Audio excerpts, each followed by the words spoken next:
We are in the middle of a discussion that was prompted by the inquiry, what are your 3 stages of awakening?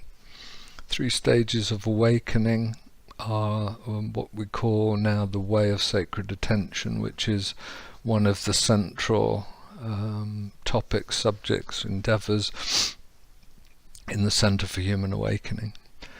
The way of sacred attention is a comprehensive psychotherapeutic model. In other words, it charts or directs or offers methods and a background theory and philosophy about human psychology and spirituality, and also connects them. We spoke last time about the first stage of awakening and how it was dealing with remedial material or shedding the past. Subject of this week's video presentation is the second stage of awakening.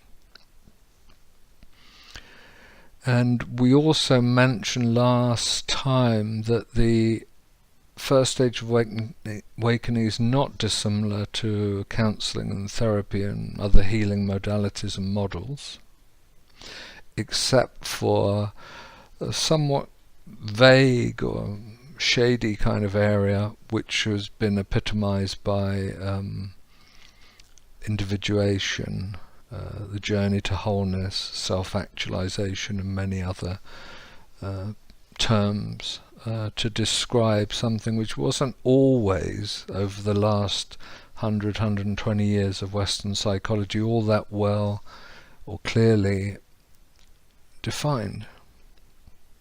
Definition we have in sacred attention therapy is that through the process of forgiveness as a penultimate stage in individual therapy, exploration and inner work, leads in time to the condition of wholeness. And psychological wholeness means, for example, in Jungian terms, the shedding of the shadow, or you might say bringing light to the shadow. In other words, you accept yourself in your entirety. You no longer are doing what normally, usually, human beings are doing, which is not just in relationship to present themselves in some kind of way, but also in their sense of themselves, rearranging inner objects to feel better or sometimes worse, but in any case to arrive at a definition of yourself.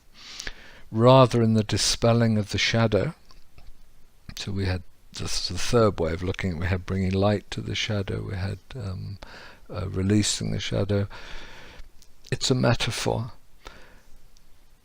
With this lightening the shadow, you accept yourself, black, white, grey and all colours in the middle. You open to it. You see the possibilities. There's a great release in that, not just in terms of who you present yourself as, or who you pretend in a sense to be, but also in the way in which you look at it yourself, your own self-image, and then self-value and self-worth, which are inherent in that. Now, second stage of awakening involves a journey into authenticity, which is inherent in the transformational process that stems from the state of wholeness.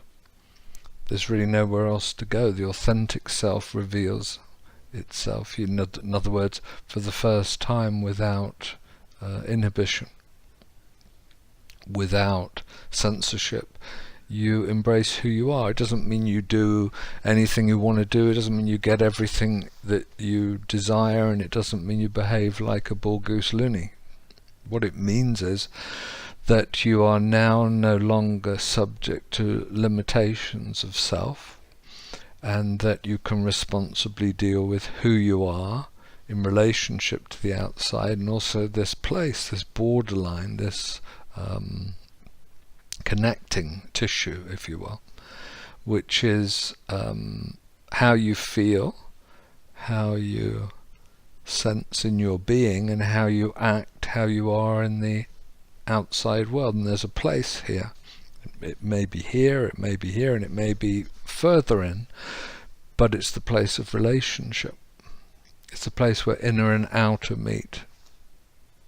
It is the place where being meets doing, you see. And this becomes increasingly authentic throughout the second stage of awakening, which is spanning a point of transformation and moving on into a further challenge. And that further challenge is the question or the invitation or the possibility in your potential of awakening to serious spiritual life, sacred spiritual life.